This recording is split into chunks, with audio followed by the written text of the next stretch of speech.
Do you understand the words that are coming out of my mouth? Quiet, numbskulls, I'm broadcasting. Can we get serious now? One thing that did happen during the 60s was some music of an unusual or experimental nature did get recorded and did get released. Now look at who the executives were in those companies at those times. Not hip young guys. These were cigar-chomping old guys who looked at the product that came and said, I don't know. Who knows what it is? Record it, stick it out. If it sells, all right. We were better off with those guys than we are now with the supposedly hip young executives who are making the decisions of what people should see and hear in the marketplace. Success in the music business begins with a dream, a vision. This podcast will give you, the listener, the insight and tools to turn that vision into a reality. Meet the industry professionals who work day by day behind the scenes, helping to make those dreams come true. Welcome to the business side of music. In the studio with us today here in Nashville, Tennessee, we've actually been trying to get this gentleman on the show for quite a while. Yeah, it's been, I think, over a year at least. But at least we got you here now. Yeah, praise God. Not that I didn't want to, just the times just never seemed to match. When you guys were open, I wasn't, and vice versa. The schedules just didn't seem to fit until now. Yeah. But it's good that you're here. Let me read a little bit about what you've accomplished over the years. You started out, I think, in high school with a band playing. Mm-hmm. Went on to college to get your degree in civil engineering. Yes. And during that time, you had a band, but then you joined a group that we're going to talk about in a little bit. Mm-hmm. Left that group, I think, in 1980, it was? Yes. I actually got fired from that group in 1980, but we'll talk about that, We'll talk about that. Went on to become the lead singer of a multi-Grammy Award-winning, Dove Award-winning, RIAA Certified Gold Award-winning albums, inducted into the Hard Rock Cafe in 1994, also inducted into the Gospel Music Hall of Fame in 2000, and simultaneously had 4 albums on the SoundScan charts. You know what? That just means we've been around for a long time. Been around. John Schlitt is joining us. Thank you for sitting in the guest seat today with us. It's my pleasure, buddy. Absolutely. So I want to start at the very beginning. We talked a little bit about you had a band in high school, and I always ask this question with our guests. Who were your musical influences back in those days? Back then, Beatles, of course, the Turtles, all the singing groups, those groups that were rocking, but always had a lot of vocals. And I loved that. I loved 3-part harmonies. I loved guitars. But I also really enjoyed keyboards. I saw the value of a keyboard that can do anything from being an orchestra in the background to being a piano, to rocking things down. So any group that would fit that category, it was my cup of tea. Were you a musician in the beginning? Did you take any kind of formal piano lessons or guitar lessons as a kid growing up? Well, you're primarily known as a singer. Yes. I played piano for a little bit. I fought it all the way. My parents wanted me to take piano lessons, so I did. But I fought it. I finally fought it to where I didn't have to take it anymore. And then a good buddy of mine decided he was going to play guitar. And I said, well, if you're going to play guitar, I'm going to play guitar. So we went to the same teacher, and then we finally went to her teacher. Learned enough chords to where we started our own band. And that was about 3. You get 3 chords, you can play just about 80% of all the music was out at the time. Back in those days, yeah. Amen. Yeah. And so we started our own band called the Vinegar Hill Hometown Band Something Different. And that's a long story in itself. We don't have enough time now, but went on through high school with that. Actually did real well. It was funny. I had to show the keyboard player how to play keyboard parts. I had to show the lead guitar player how to play lead guitar parts.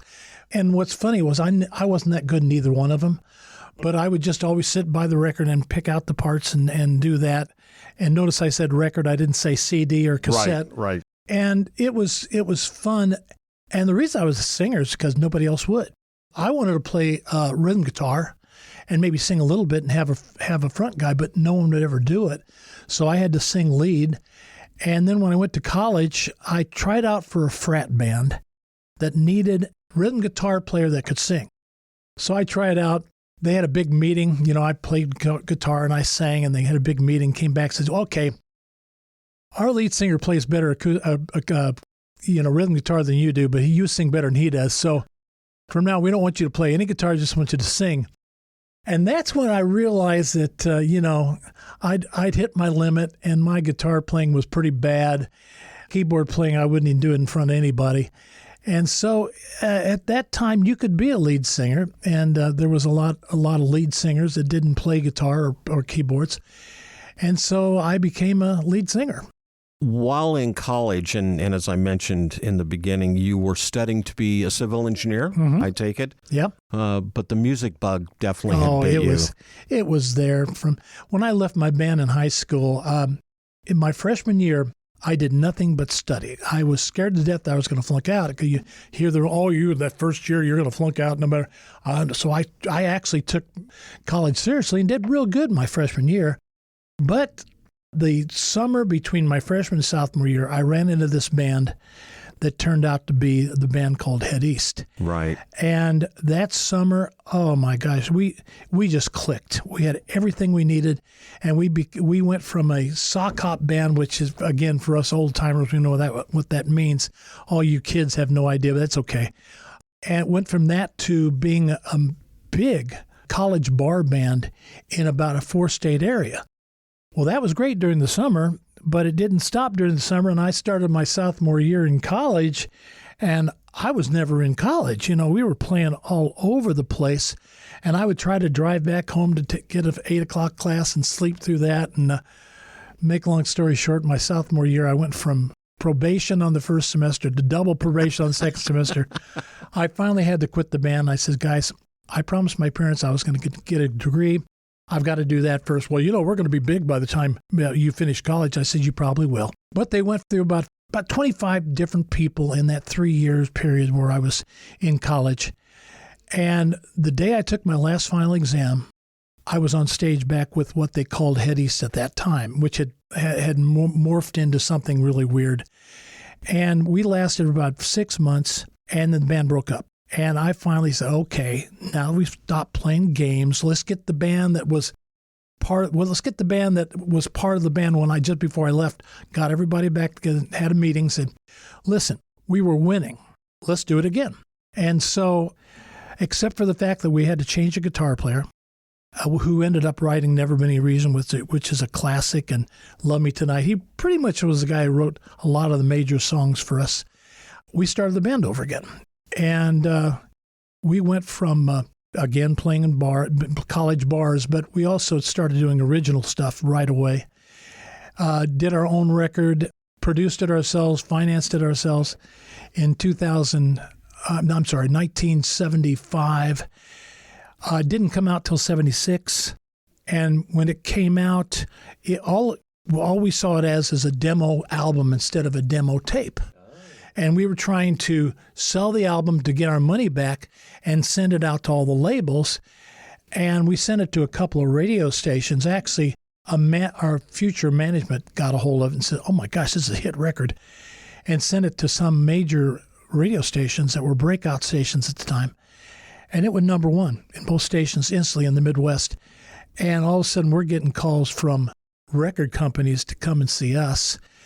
And that was the beginning in, I guess, 76 of a musician's dream. And it went on for 4 years to a point of, I don't know if I was ever home. And I had a family at that time.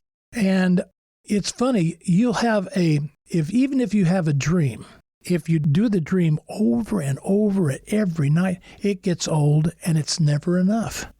So what happened with me was the backstage temptations hit me heavy duty. I went in with an attitude of I didn't want to do anything except play music. I didn't think I'd be in it too long. Then I would do use my degree and be a normal person. Well, it didn't happen that way. I fell in with cocaine became a very important thing to me. I started drinking a whole lot to where my life really depended on how much coke I had, how much booze was around. And in 1980, and I mean, we were touring everywhere, in one thing, and the crowds were great to us, but backstage, it was a different ballgame. Right. And the band finally fired me because I was just too messed up, which is funny. I mean, it's not like they were angels either, but got fired in 80, went on a binge for about 6 months, creating my own band called the Johnny Band, to a point where... Did you do that one with your brother? Yeah. It was a good little band. I mean, I got musicians out of the East Coast, out of Milwaukee, including my brother. Actually a very good band. But I never get a chance because I used that 6 months just to stay either drunk or coked up for just about 24 hours a day. And into that, one time I woke up and a little voice says, you're worth more dead than alive. And I believed it. I sat in my chair, said, you know what? Not going to use a gun. I had a 5-year-old daughter and a 1-year-old son. I didn't want them to see a mess. So as I'm sitting there trying to figure out what kind of pills I could use to make it quick and painless, my wife taps me on the shoulder and says, now she had become a Christian during this same period that I was going on my binge. She became a Christian. And she would try to tell me about Christ, and I would go, oh, get on my face. I'll be a Christian when I'm too old to have fun. Just typical that you run into in the world. She says, you promised you'd come and talk to my pastor tonight. And I said, when? She says, last night when you were drunk. I said, okay. So I went there with an attitude, knowing what I was going to do. I came out with the Holy Spirit. Wow. Changed my life. Wow. Yeah, changed my life. Still wasn't in music. I wasn't in music for another 5 years. I figured that, I worked in a mining construction company for 5 years, and I thought that was it. I thought no more music. Okay, that's cool. I'm too old to be a rocker, so this is what I'm supposed to do now. And Bob Hartman called me. And by this time, I'm a big Petra fan. Somebody handed me a Petra record once and said, this sounds just like your old band, but Christian. I said, yeah, right. And it did. And I thought, oh, man, if I could only done it that way. If I could only done it that way. And all of a sudden, he calls me, says, you know who I am? I said, oh, yeah, I'm a big fan of yours. He says, would you consider singing for Petra? And I said, yeah, let's do it. And he says, don't you think you should pray about it?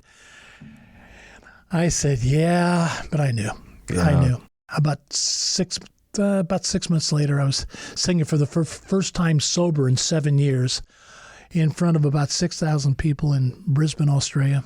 That was the beginning of 20 years of solid touring, writing, ministry that was totally mind-boggling. Took 5 of the weirdest guys, put us together, and watched miracles happen for 20 years. We're going to take a break, get a word in for at least one of our sponsors, and then when we come back, we're going to have some more conversation with John Schlitt and this amazing, fantastic, phenomenal journey that he's been on. This is Cheryl Blackman. I'm a music publisher and song plugger in Nashville, Tennessee. Get ready for the business side of music. You're listening to the business side of music. For those who love it loud, Pantheon Podcast presents Rockin' Pod Weekend, Nashville, March 17th through the 19th. It's a rock convention featuring panels, interviews, podcasts, signing sessions, vinyl, comic books, pop culture, and collectibles. Over 50 celebrity guests, including members of Mr. Big, Tough, Great White, Keel, Winger, Accept, and Twisted Sister. Live concerts including Rare Hair on Friday, Keel Fest 2 on Saturday, and Eric Martin's Big Acoustic on Sunday. Plus a rockin' comedy show featuring Courtney Cronin-Dold, Don Jameson from That Metal Show, and Craig Gass from The Howard Stern Show, and a whole lot more. Full details at rockinpod.com. Rockin' Pod Weekend is presented by Pantheon Podcasts in association with RFK Media, Third Power Amplification, and BobbyDreyer.com. As a musician, you have a dream, that vision of what success looks like for you. Though it's not only about the money, money is part of it. Whether you've been extremely successful or you're just striving to maintain a regular cash flow, you need a plan. Money Concepts can help you develop a customized plan to achieve the financial stability and success you want.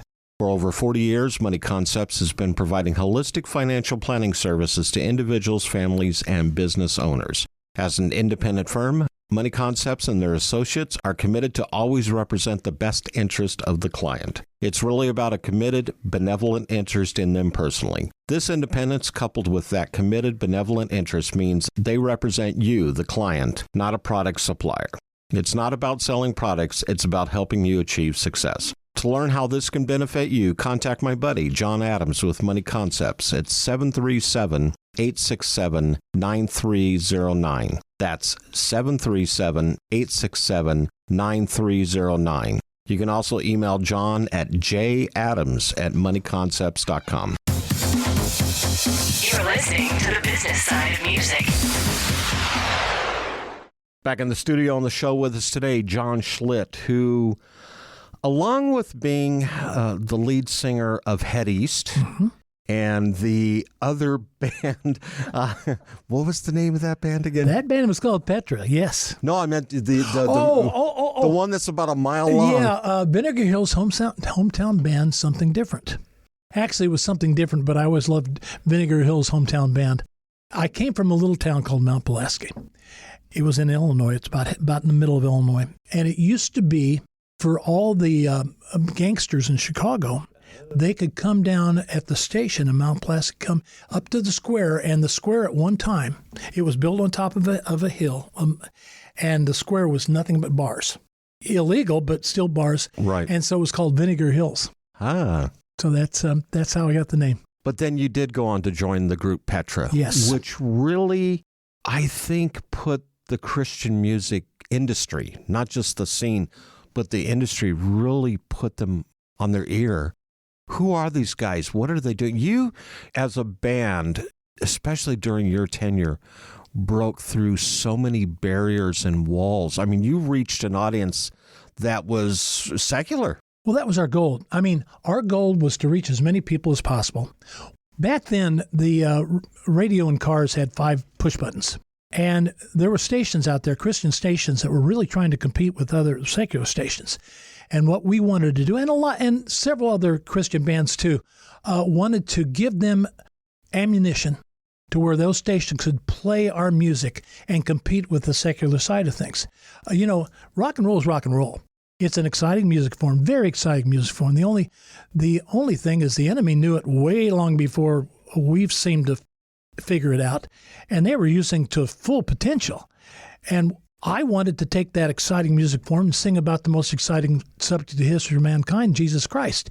And there was I saw no reason why not to do that. And the rest of the guys in the band had the same vision. So with the label Christian Rockers, there's two important camps we belong to. First of all, that's Christian, being Christ-like, being as godly as we can be, sharing the word as much as possible, but also calling ourselves rockers. We better be the best rockers that we can be, not second best, not good enough, but the best, competing with all the secular sides, all the secular counterparts, but with about 1/10 the budget. But with the Holy Spirit, we could do that. Yeah. You had contemporaries out there around the same time. Stryper, I think, would be a good example. That was, although I would consider them a hair band, where you guys were more rock and rollers. Well, I'll tell you what, we are buddies.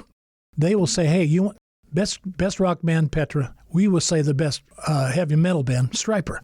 And so we sort of have our genres, and they're amazing. Mike's Sweetie Pie. Oz. I mean, all the guys in Stryper are good guys. They have their ways of doing things, and we had our ways of doing things. And I think we respect each other. Were you surprised by not only the success of the album sales, but also the Grammy nominations and awards? I mean, the Doves, you almost kind of anticipate's going to happen. I think the Doves, I was more surprised really than Grammys. Oh, when I first joined the band, my biggest shock was I thought we'd come in and the church would back us 100%, be excited about us being part of the team. And the world, or the secular side of things, would say, oh man, get out of my face. I don't want to hear this Jesus stuff. It was totally reversed. I mean, we were getting picketed at churches by other churches. Were you really? Oh, I was like, what's going on? And then the secular, they'd go, well, not a bad band, but I just don't like what they got to say. Yeah. So I think sometimes we were more respected in the secular world than we were in the Christian side of things. Now, that changed as time went on, especially after our Praise and Worship album. So I wasn't surprised about the Grammys, but I was surprised about the Doves. When we got our first Dove, got to remember, we were nominated for Dove Awards forever. And we were always looked over. Always. It's along with the Garmin Key. We used to have a joke, the most nominated no-winnings band in the country. I remember getting the first Dove Award. We got 4 that night. And I'm going, oh, my God. In fact, Louis says to to Eddie, DeGroma says, Eddie, we're not part of the club anymore. So it was exciting. It was exciting. Did you find secular radio would play your music? No way. It was pretty much limited to Christian radio. No, especially us. We were very synonymous for being a Christian band. Yeah. Our messages were never watered down at all. Had no intention of doing so.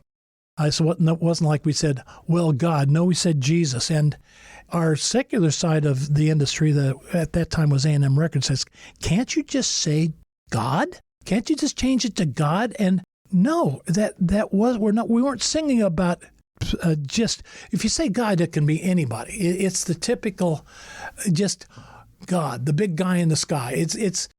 It just doesn't get across the message that we wanted to get across. But then you had groups like the Doobie Brothers. Jesus is just all right with me. They weren't afraid to use it. Yeah. And I'm assuming their record label was okay with it. Well, they got away with it, yeah. It was a B-side of a record. Yeah, and wound up becoming a hit. Yeah, absolutely. And but they weren't known as a Christian band. Right. They were. That's how you get all the rhythm blues people singing about God, Jesus all day long, and they can get away with it all day long because that's culturally accepted.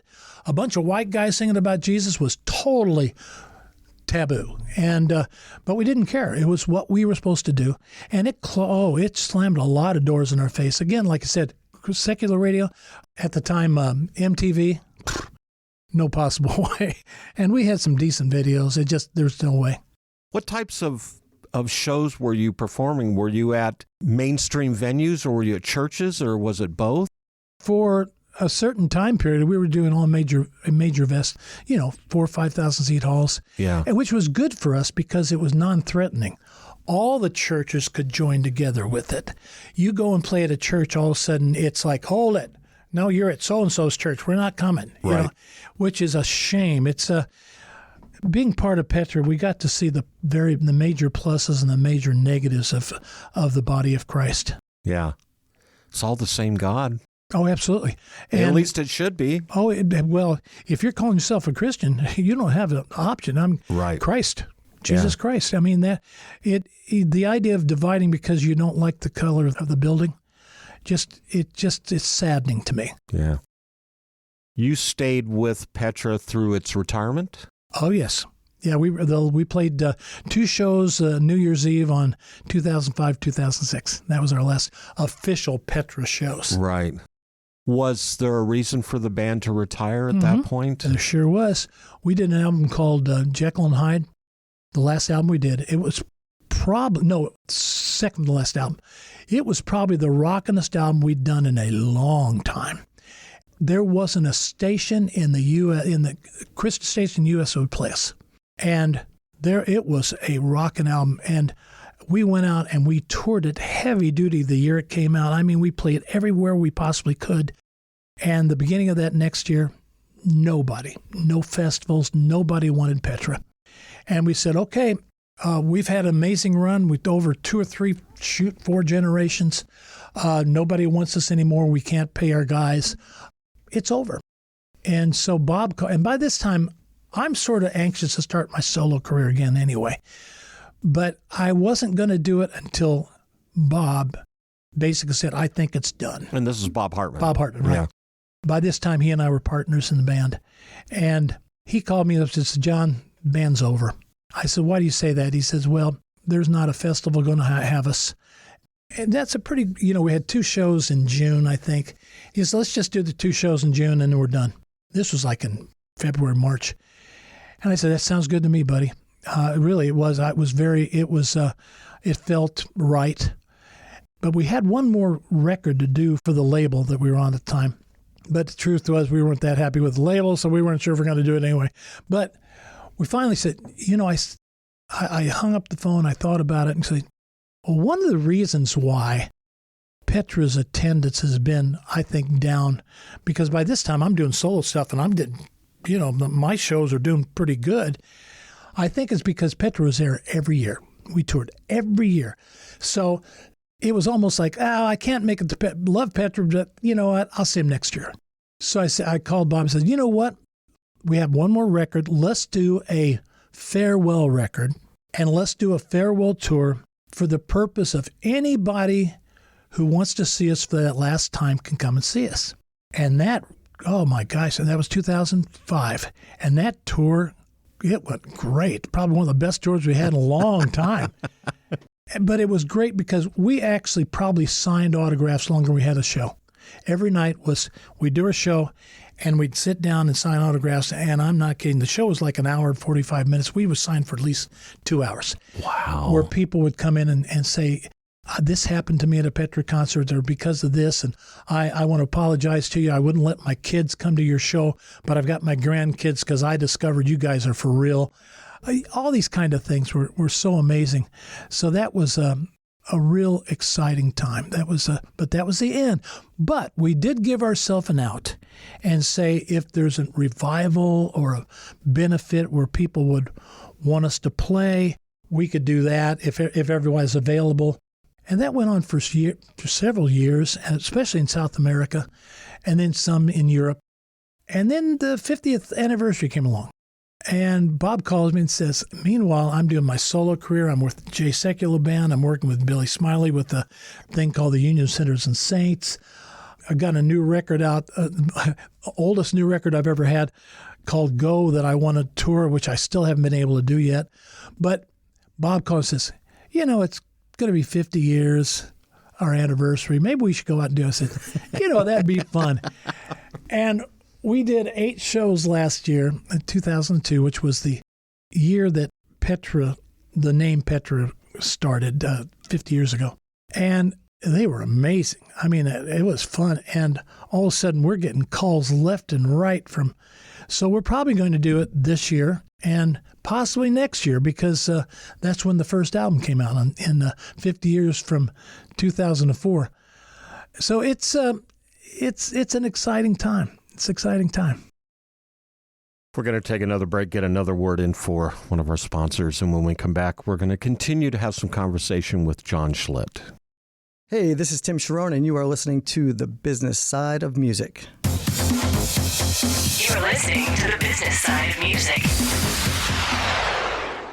Whether you consider yourself a musician or not, music is all around us, and it affects our everyday lives. Whether it's background music influencing our shopping habits in a store, organ music adding the vibe to a baseball game, or a playlist convincing us to keep going on that last mile of a run. I'm Mindy Peterson, host of the podcast Enhance Life with Music, where we take a holistic look at music's benefits through the lens of science and medicine, entertainment, and business. You can find me and Enhance Life with Music at mpetersonmusic.com/podcast or wherever you get your audio. Since 1963, Korg has been creating new experiences in music and performance. That is what drove the creation of some of Korg's most legendary products, such as the Poly 6, the M1, the Electribe, the Triton, the Minilog, the Kronos, Wave State, Op 6, and most recently the Nautilus, which is what we have here in our studio. Korg is dedicated to creating new, innovative, and uncompromising instruments which maintain the highest quality to inspire music makers, past, present, and future. Visit Korg.com or your favorite Korg dealer to get your hands on one of their products and start creating new music always. Korg, the official sponsor of the business side of music. You're listening to The Business Side of Music. Back in the studio here in Nashville, Tennessee, sitting across the podcast table from me, John Schlitt, who for many, many years was the lead singer of Petra, and sounds like he still is when time permits. Yep. As long as the opportunities come across, it's always fun to be with those guys, always. But you had something interesting happen. You released a project called Go. Yes.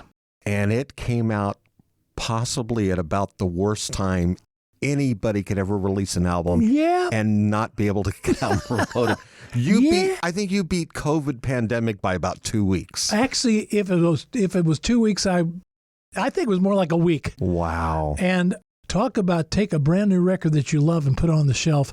That's tough to do. How long had you worked on that project before you released it? Through a whole year. I used three different production teams, and all of them great. The financing this time was easier. I had some good people helping me out, so that wasn't a problem. But just getting the people I wanted to use were all busy. COVID hadn't hit yet. Right. So that was a very busy year, 2019. And so I had to squeeze between their schedules, and it was a balancing act. And it was, but it was fun. A lot of fun, actually. In fact, this record, my biggest fear was I wasn't going to be able to compete with the record I had before, which was The Greater Cause. I loved that record. I thought it was amazing. And I was worried that this next record wasn't going to be as good.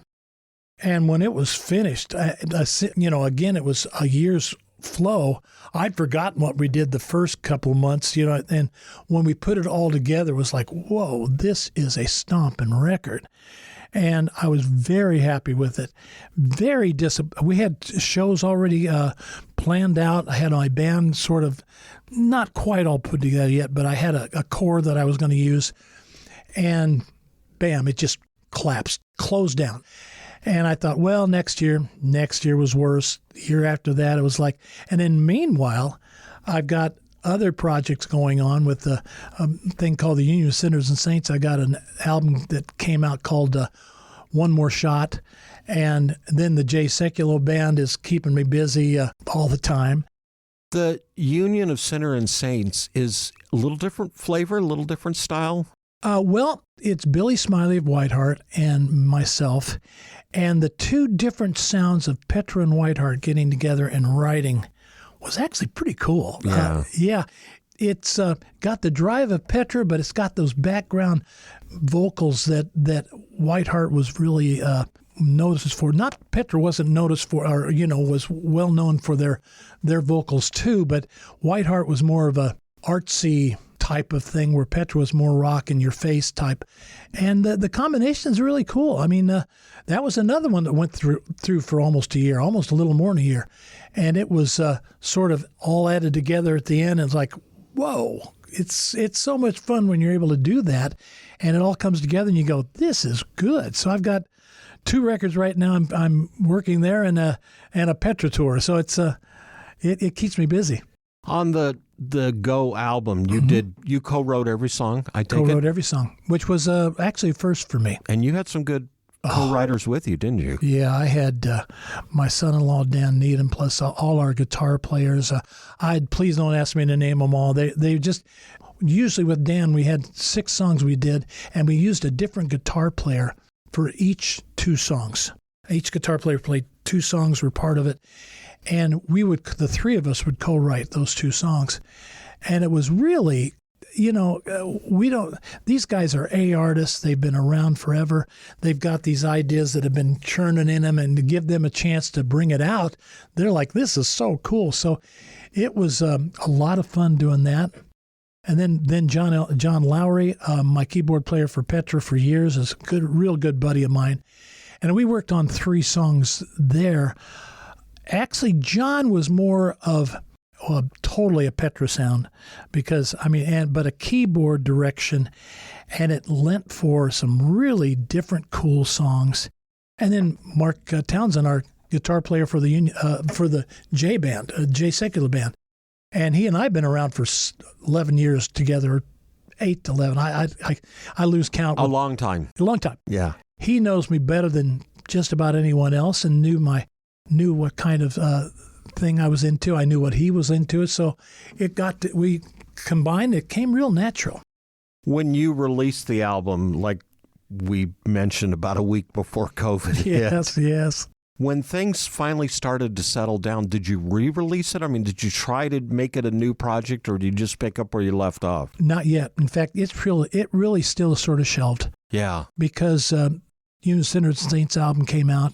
The anniversary thing, I think I'm going to be busy with the 50th anniversary with Petra all year, which I still want to. I'm hoping there's times where I can tour the Go album with all my other stuff. That includes Petra's material.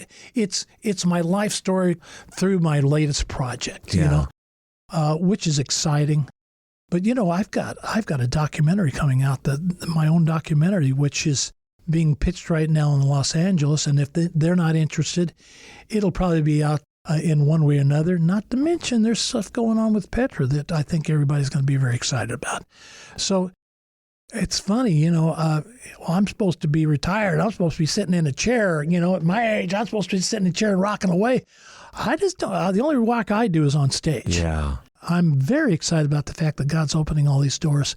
It keeps me feeling like I'm still relevant, making a difference in God's path for us all. So let me ask you this, 50 years. Mm-hmm. Does it still feel as good today on stage as it did back then? Oh, absolutely. If nothing else, I wish that I could do it more often so I could get back in shape. I'm not very disciplined, so it's not like I go out and practice singing every day, but I would love to be able to be on stage more often, get back more in shape, and have the fun that I've always had.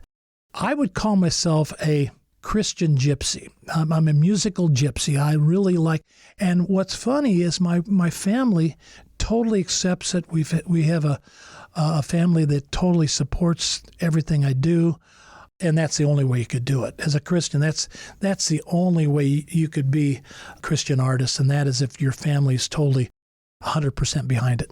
You're a rarity in that aspect, in that you and your wife have been married a long time. 50, going on 52 years this year. That's very unusual. And whether it's Christian or secular, the music business, you don't see a lot of that. Well, that just shows you that God knew what he was doing when he put my wife in my face. Yeah.